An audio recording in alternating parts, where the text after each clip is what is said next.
Walters is the spot in Navy Yard to watch the Caps this postseason. Game 4 Sunday night at 8. They tried to avoid being swept. Walters is located across the street from Nationals Park. We're driven by the search for better. But when it comes to hiring, the best way to search for a candidate isn't to search at all. Don't search, match with Indeed. Indeed is your matching and hiring platform with over 350 million global monthly visitors, according to Indeed data, and a matching engine that helps you find quality candidates fast. Ditch the busy work. Use Indeed for scheduling, screening, and messaging so you can connect with candidates faster. Leveraging over 140 million qualifications and preferences every day, Indeed's matching engine is constantly learning from your preferences, so the more you use Indeed, the better it gets. Join more than 3.5 million businesses worldwide that use Indeed to hire great talent fast. And listeners of this show will get a $75 sponsored job credit to get your jobs more visibility at Indeed.com/Blue Wire. Just go to Indeed.com/Blue Wire right now and support our show by saying that you heard about Indeed on this podcast. That's Indeed.com/Blue Wire. Terms and conditions apply. Need to hire? You need Indeed. Now the set of the pitch. Winker swings, hits it high in the air to deep right field. Back goes the right fielder. Garcia looking up, and it is caught. Goodbye. Bang! Zoom goes Jesse Winker. It's a grand slam. And the Nationals put a big crooked number on the board here at the top of inning number 5. 1-1. Swinging a long drive down the left field line. Will it stay fair? It's back toward the corner, and it hits the foul pole. It's a home run for Keibert Ruiz. Number 2 on the season off the foul pole and left, and the Nationals lead 8-1. Ground ball first base line. It's fair. Down the line past the sliding Rivera. Start the engine. Young racing around second, going for third. He's headed for the plate. The throw in is going to be cut off. Abrams is at third with a stand-up triple, and the Nationals hit double digits, leading it 10-1. And welcome to Nats Chat for Sunday, April 28th, 2024. I'm Al Galdi, host of the Al Galdi podcast. Mark Zuckerman is off for this installment of the podcast. Tim Shovers will be with us later in the podcast with a conversation with Perry Giannias, who is the president of Expos Fest, which is held annually in Canada. Expos Fest is a really cool thing. It supports a very good charitable cause, the Cat de Messe Pavilion. More information at exposfest.com.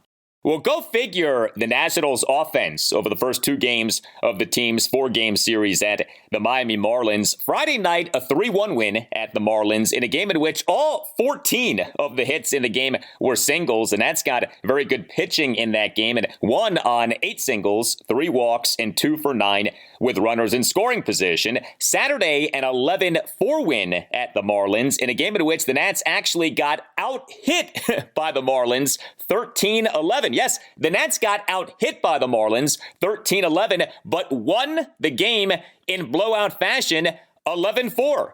So the Nats in this 2024 MLB regular season now are 12-14. The Marlins in this 2024 MLB regular season now are a National League worst 6-22. The Nats on Saturday scored a very efficient 11 runs on 11 hits, which were made up of 3 home runs, a triple, a double, and 6 singles to go with 4 walks. The Nats only went 2 for 11 with runners in scoring position, but the Marlins committed 3 errors, and the Nats made the Marlins pay for those errors. The Nats scored a run in the top of the 3rd, 5 runs in the top of the 5th, a run in the top of the 6th, 3 runs in the top of the 7th, and a run in the top of the 9th. And I mentioned the Nats hitting 3 home runs. One of the homers was a grand slam. Jesse Winker, he is the Nats starting left fielder and number 2 batter, went 2 for 5 with a grand slam and an infield single on which a run scored. Winker in that Nats 5-run 5th, a 1-out grand slam to the second deck in right field for a 6-1 Nats lead. Winker in the Nats 1-run 6th had a 2-out full count opposite field infield single on a well-hit grounder to the left side of the infield for a 7-1 Nats lead. Winker did not get an RBI on the hit due to a throwing error by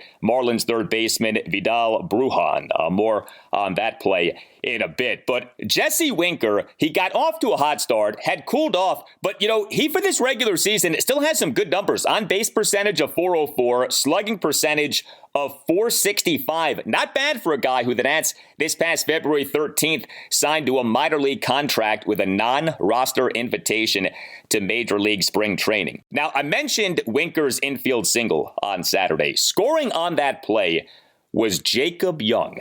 Jacob Young in this game was in absolute terror. Cronin ready for the 3-2. He'll bring it home. Swing a line drive down the third base line. Diving stop and a bounce by Brujan. He pops up and he throws on a couple of hops. Rivera can't pick it. And so Young's going to come down the line and he's going to score. Young, as the Nats starting center fielder and number 9 batter, went 2 for 4 with 2 singles and a hit by pitch. He went 2 for 2 on stolen bases. He scored 4 runs. Young, in the Nats' 1-run third, had a one-out infield single on a swinging bunt to the left side of the infield on a 1-2 pitch. He then on the very next pitch stole second base, and he then scored on a 2-out passed ball to tie the game at 1. Young, in the Nats' 5-run fifth, had a 1-out RBI fielder's choice grounder for a 2-1 Nats lead. Young, in the Nats' 1-run sixth, drew a 1-out hit by pitch. He then had to steal a second base, and he then scored on that Jesse Winker 2-out full count opposite field infield single on the will hit grounder to the left side of the infield for a 7-1 Nats lead. And what happened on this play? Young astutely came home after Marlins first baseman Emmanuel Rivera failed to catch a 2-hop throw by the third baseman Vidal Brujan, who was charged with a throwing error. But that's a catch that Rivera could have made. Now, because it was a 2-hop throw, Brujan got charged with the error, but whatever, Young read that play beautifully and made it home to score that run. Young, in the Nats' 1-run seventh, had a 2-out first pitch grounder on which he reached first base thanks to a throwing error by Marlins shortstop Tim Anderson, and Young, in the top of the ninth, had a 2-out full count opposite field single through the right side of the infield. You talk about a pest. That's a word that gets used in baseball sometimes. This guy is a pest. Jacob Young was a pest for the Marlins on Saturday.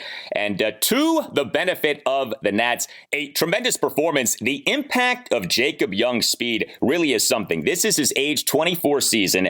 The Nats took him in the 7th round of the 2021 MLB draft out of the University of Florida. He was the Nats' 2022 minor league base runner of the year. Young was one of just 2 players in all of minor league baseball in the 2022 season to have at least 50 stolen bases and score at least 100 runs. Speed is a beautiful thing, and we see that with Jacob Young. Also, Trey Lipscomb, he is the Nats starting third baseman and number 6 batter, went 3 for 4 with a double, 2 singles, and a walk. And one of the singles and the walk came in the same inning. Lipscomb, in the top of the second, had a 2-out single to left field on a 1-2 pitch. Lipscomb, in that Nats 5-run fifth, had a leadoff single to left field, and he later in the inning drew a 2-out walk. And Lipscomb, in the Nats 1-run ninth, had a leadoff opposite field double off the right field warning track. And there were many other key offensive contributors for the Nats in this 11-4 win at the Marlins on Saturday. Keibert Ruiz, he is the Nats starting catcher and number 5 batter, went 1 for 4 with a solo homer and a hit by pitch. Keibert, in the Nats' 3-run seventh, a leadoff homer off the left field foul pole for an 8-1 Nats lead. Nick Senzel, he is the Nats starting DH and number 8 batter, went 1 for 5 with a solo homer and an RBI groundout. Senzel, in the Nats' 3-run seventh, had a 2-out solo homer to left field for a 9-1 Nats lead, despite having been down and it counted 1.02. The homer winner projected 409 feet per Statcast. C.J. Abrams, he is the Nats starting shortstop and number 1 batter, went 1 for 4 with an RBI triple and a walk. Abrams, in the Nats' 3-run seventh, had a 2-out RBI triple down the right field line for a 10-1 Nats lead. Abrams, for this regular season, now has a slugging percentage of .624, which is exceptional. This was some of Davey Martinez's postgame session with reporters on Saturday evening. Davey talking about the Nats' offensive performance. Winker with the big blow, he put us up top, and I think the guys kind of loosened up a little bit, and we started swinging the bats. Senzel with a home run, or Keibert with a home run. It was a good day offensively, a good day. So we got to come back and do it again tomorrow. When you say loosened up, what does that look like, and how does that help? You saw it. I mean, hey, it's nice when you can put up a four spot, and take the lead like that. So they all swung the bats a lot better today. So that's awesome to see. So let's keep it going, right? I mean, the big thing is now is to keep it going. Let's get some consistency and try to go 1-0 tomorrow. You mentioned, and you said it yesterday, the bats can go like this. What is the takeaway from today? What do you hope they can replicate in future games? My biggest thing is we swung on strikes. Early on it wasn't. We were starting chasing to change ups. Later on, we could try to get the ball up a little bit and try to stay on the baseball. On the bat, the bats got a lot better. So we got to remember to do that. Hey, take our walks. I think CJ had a big walk right there. And got on it for Winker, and that's what it's going to take. Collectively as an offense, we got to do all the little things as I talk about. Tim Shover's here to tell you about Game Time. This summer at the Anthem, shows include The Struts, Black Eyed Peas, and Shaky Graves. If you're interested in finding tickets to any of these shows, make sure to check out the Game Time app. Game Time is the only ticketing app that gives you the complete peace of mind with your purchase. See the view from your seat before you buy, so you know exactly what to expect when you arrive. Buy tickets in seconds with 2 taps. Take the guesswork out of buying tickets with Game Time. Download the Game Time app, create an account, and use code NATSCHAT for $20 off your first purchase. Terms apply. Again, create an account and redeem code NATSCHAT for $20 off. Download Game Time today. Last minute tickets, lowest price, guaranteed. We're driven by the search for better. But when it comes to hiring, the best way to search for a candidate isn't to search at all. Don't search, match with Indeed. Indeed is your matching and hiring platform with over 350 million global monthly visitors, according to Indeed data, and a matching engine that helps you find quality candidates fast.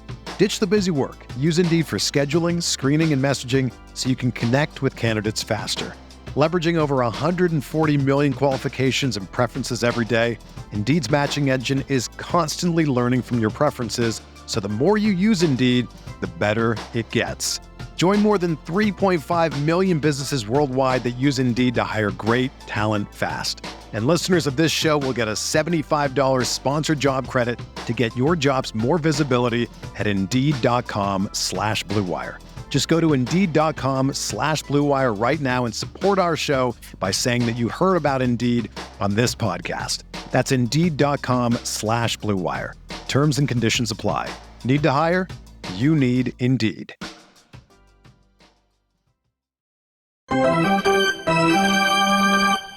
Good news in Double-A as Dylan Cruz returned to the lineup after missing over a week for the Harrisburg Senators, went 1 for 4 while hitting third and playing center field.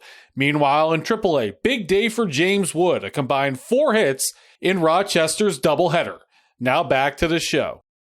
Hitting .230 in 25 games, 2 doubles, no homers, 4 runs batted in. Pitch high off the glove of Ruiz. Runner breaks for the plate, and Ruiz can't make a play. Parker covered the plate. I don't know if they would have got him, but when Ruiz picked it up off the carom, off the stands behind home plate, he dropped the ball and the run scores. And the Marlins lead 1-0.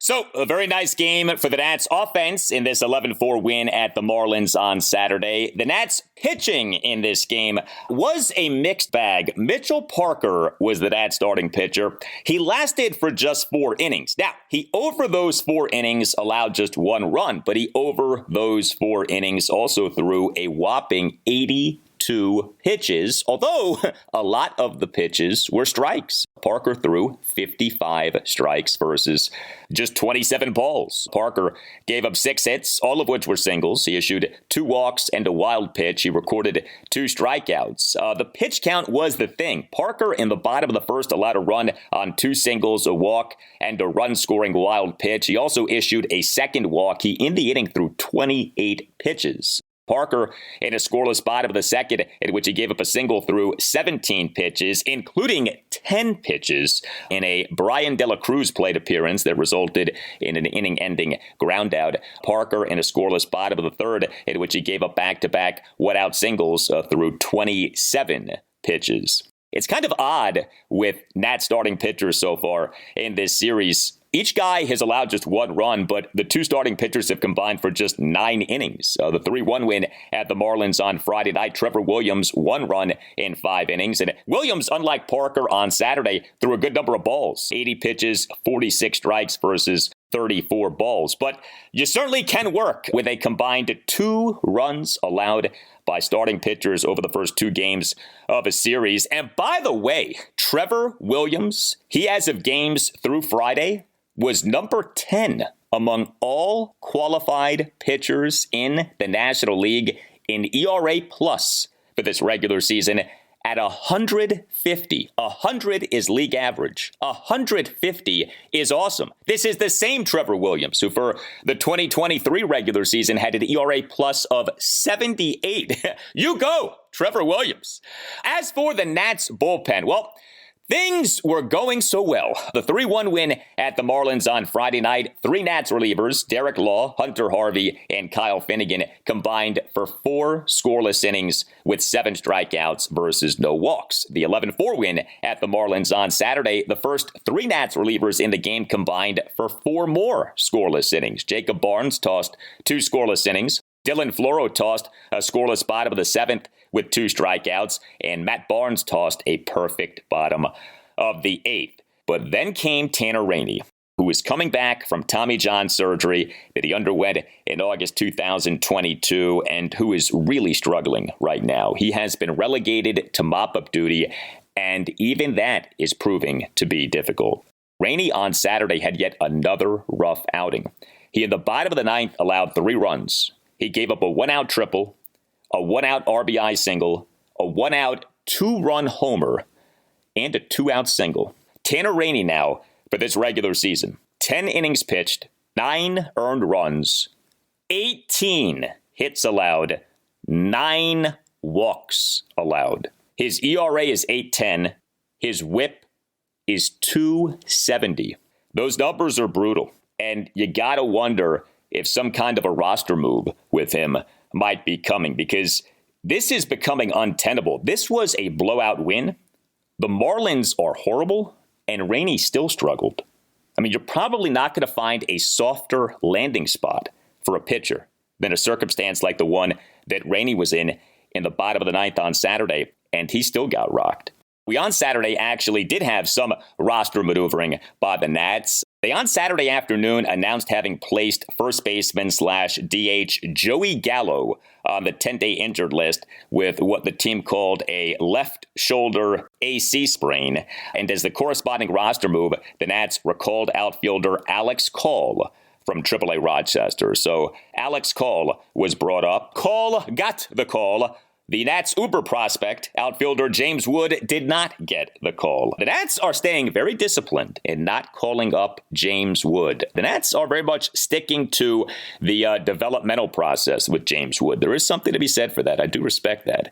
Joey Gallo is having a brutal season. We perhaps now have a better idea as to why. So the Nats this past January 27th officially announced having agreed with Gallo on a 1-year free agent contract with a mutual option for 2025. He is a classic 3 true outcome batter, home runs, walks, and strikeouts. We've talked about that. But he so far in this 2024 regular season has not hit many homers, just 3 home runs. Now he has drawn a team high 15 walks, but he also has struck out a team worst 43 times, more than double the next worst total, which is Jesse Winker's 21. Alex Call, this is his age 29 season. He has played for the Nats at the major league level the last 2 seasons. He this season had been doing fairly well for AAA Rochester, a slugging percentage of .486. Here was some of Davey Martinez during his pregame session with reporters on Saturday talking Joey Gallo and Alex Call. He has a AC joint sprain, so we just want to get it to calm down a little bit and get him some strength back in there. So Alex Call has been playing really well. I thought about just bringing another right-handed bat up, so we're really left-handed heavy. So having him will help. He can play good defense, can play all 3 outfield positions. So and he's been doing really well down there. So we're glad to have him back. So he'll get a chance to play here. I'll try to get him in as soon as I can. But he's very familiar with the role, so we're glad to have him back. How long has that been affecting Joey, and in what way do you feel like it's been affecting him? Yeah, it's been going on for probably 6 or 7 days. He thought he could play through it. He's been getting treatment. Obviously, it's he came in yesterday, said he's still pretty sore, so we made a decision to go ahead and put him on the IL. And I think it's best for him. So we want to get him healthy. He said it bothered him when he swings.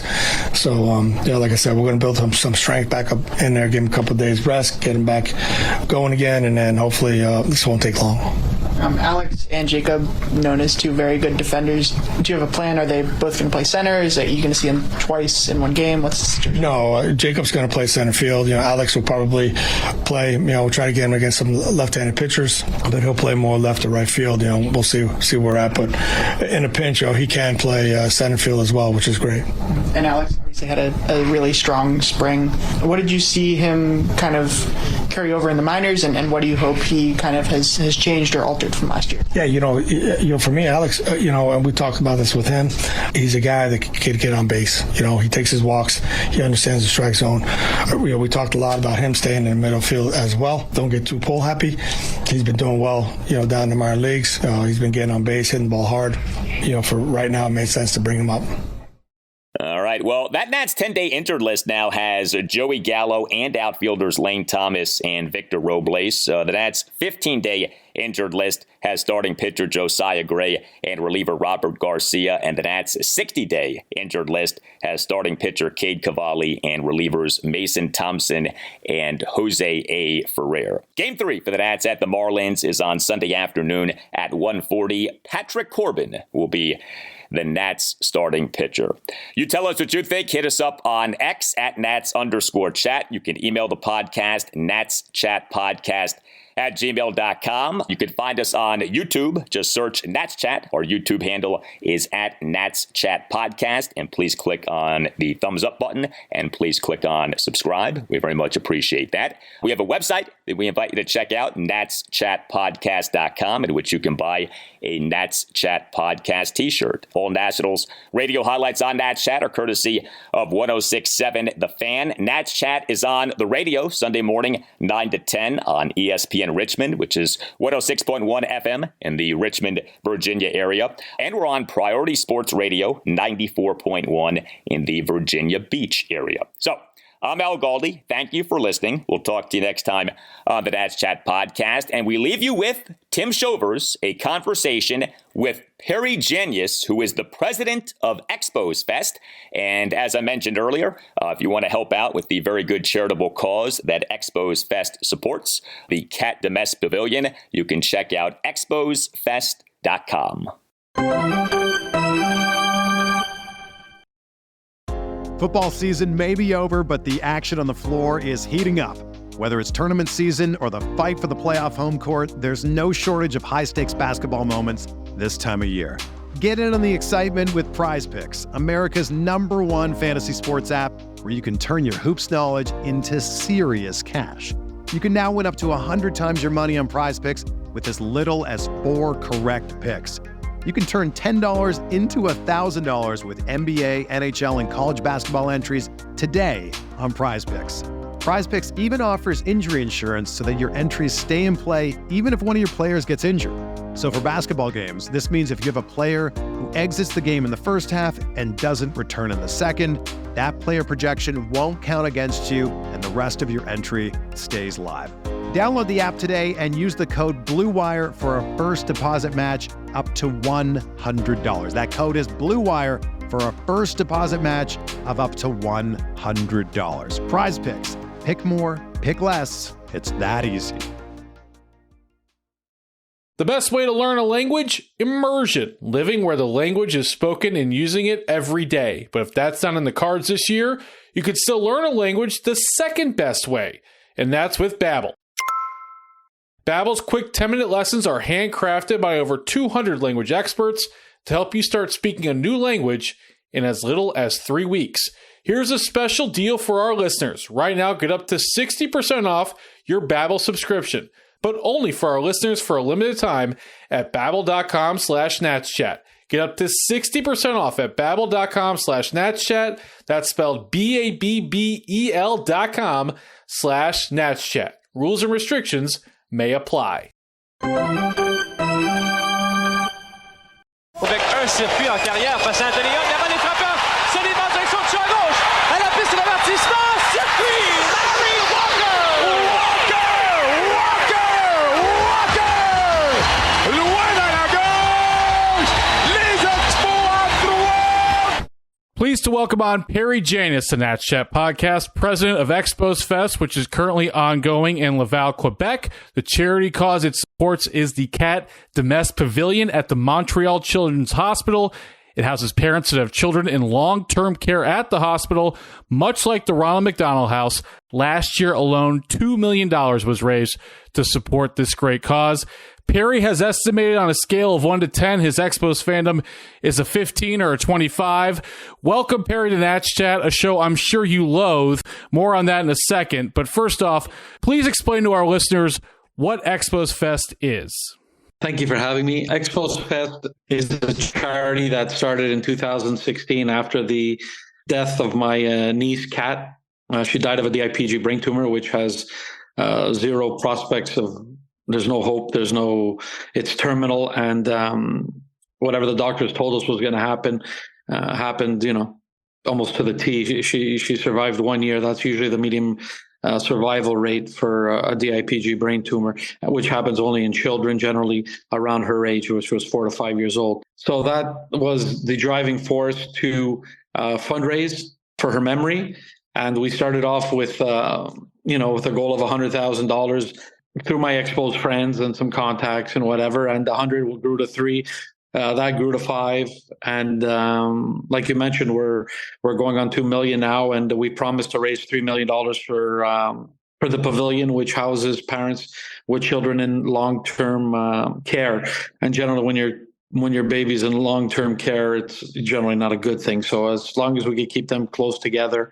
And we do it all through the Expos alumni, which I'm very excited about because I'm a huge Expos fan. And it's the only way I knew how to raise money, besides like bake sales and garage sales. Well, first off, my extreme condolences and sympathies as an uncle myself. But baseball fandom takes you in funny directions, right? Absolutely. Who would have thought that could correlate to raising money for such a wonderful cause? But Perry, you have described yourself as a notorious Nats hater. Understandable given the histories, but can you shed more light on that? I don't have any ill will because Montreal moved to Washington, because if it wasn't Washington, it probably would have been Charlotte, probably would have been, who knows, maybe Portland or wherever it would have been. It would have been somewhere because Major League Baseball and our good friend Jeffrey Loria were hell-bent in screwing us over and leaving town with our baseball team and making billions of dollars for themselves. And, that's not Washington's fault. Washington wanted a team, that's fine.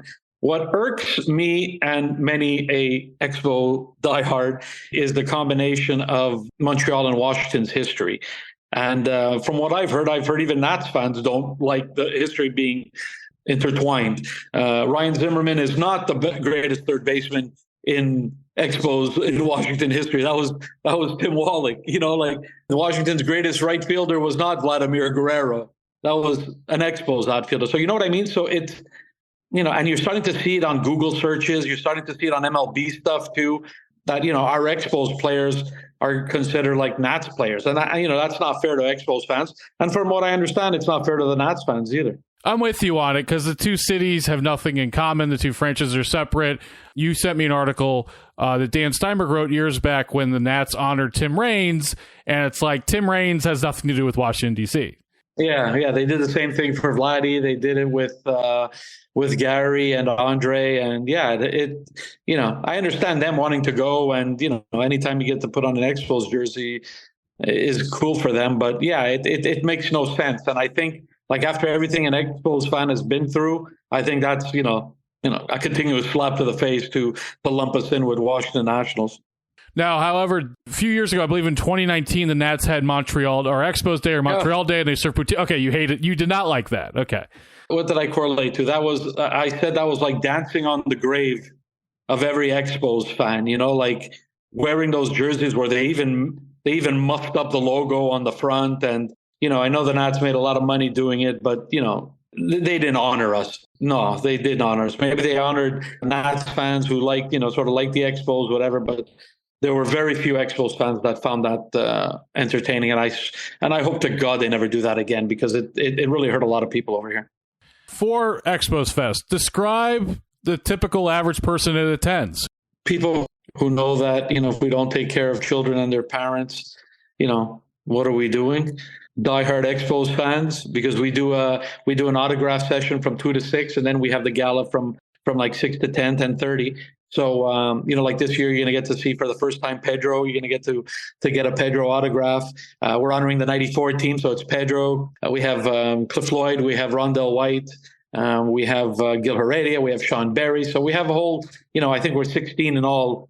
Former Felipe is going to be here. Moises, Alou. So who are baseball royalty. And by the way, Felipe deserves to be in the Baseball Hall of Fame, but that's for another discussion. It's for people who want to meet their old favorites. And we keep, a lot of people say, thank you for keeping the dream alive. I don't know if I'm really keeping the dream alive, because I don't know if we could still dream about getting a franchise back. But you know what? It's for people that love the team. And Montreal always gets a rotten knock that it was the fans' fault that the team left. Like after the abuse, no fan base would have survived what Montreal Expos fans went through, except for maybe, let's say, the Yankees, the Cubs, the Red Sox, the major markets, the Cardinals, perhaps. No other fan base would have put up with what happened to us in 1994, where we had the best team in baseball. It's the 30th anniversary this year.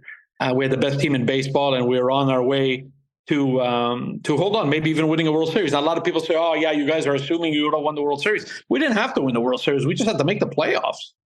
And that would have carried us over for a few more years. We had a dynasty going on here. But instead, our ownership turned around. Well, they went on strike, which resolved absolutely nothing. They went back into the 95 season with the same problems they had in 94 and before.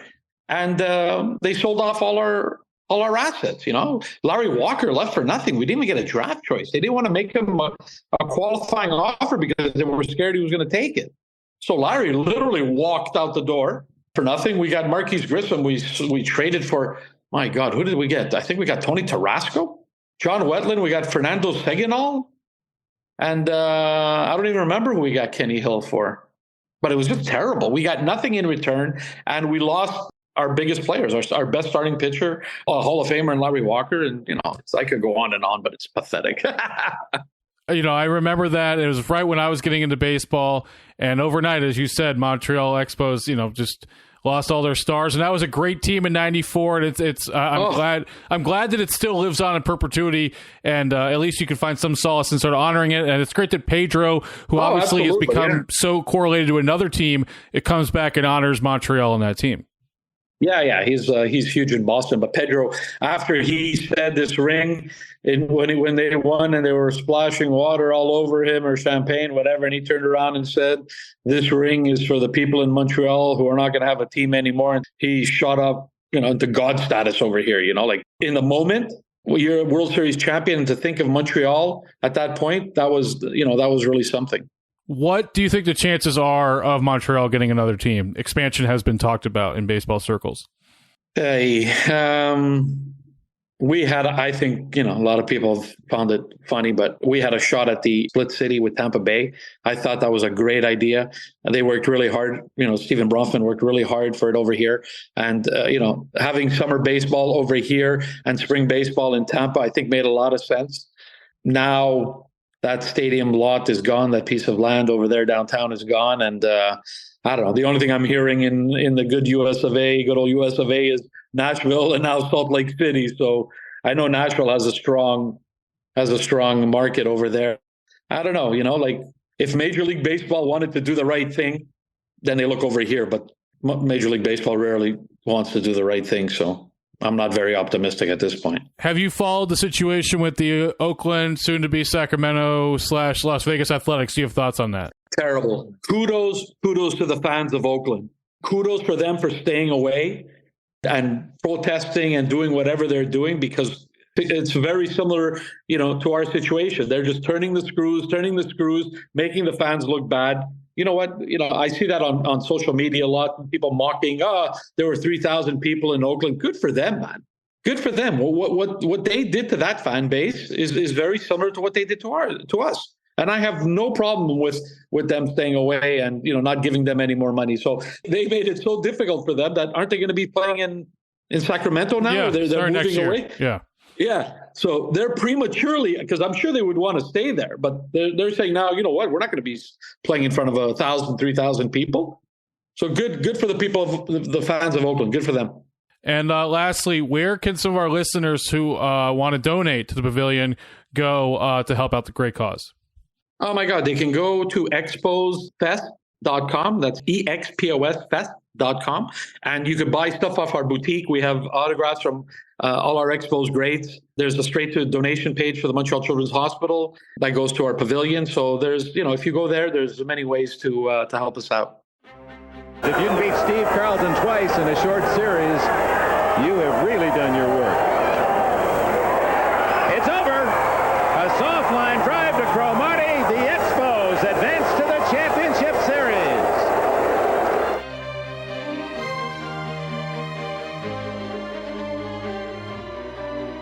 The 2-2 pitch.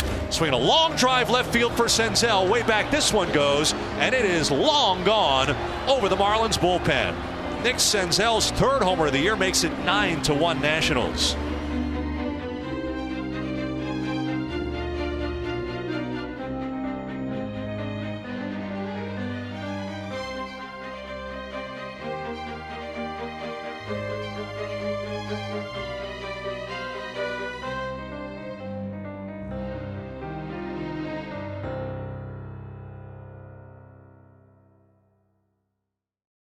Whether you're a world-class athlete or a podcaster like me, we all understand the importance of mental and physical well-being and proper recovery for top-notch performance. That's why I'm excited that Unified Healing is sponsoring podcasts on the Blue Wire Network. Unified Healing is a new and super innovative global network of wellness centers powered by Energy Enhancement System, or EE System.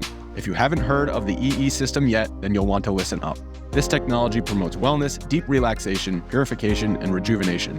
Wherever you are across the globe, access to a center is easy and affordable. Interested in experiencing the EE System technology for yourself? Go to unifiedhealing.com/bluewire to learn more and find a center near you. That's unified, UNIFYD, healing.com/bluewire. No material or testimonials on the Unified Healing website are intended to be viewed as medical advice or a substitute for professional medical advice, diagnosis, or treatment. Always seek the advice of your physician or other qualified healthcare provider with any questions you may have regarding a medical condition or treatment and before undertaking a new healthcare regimen, including EE System.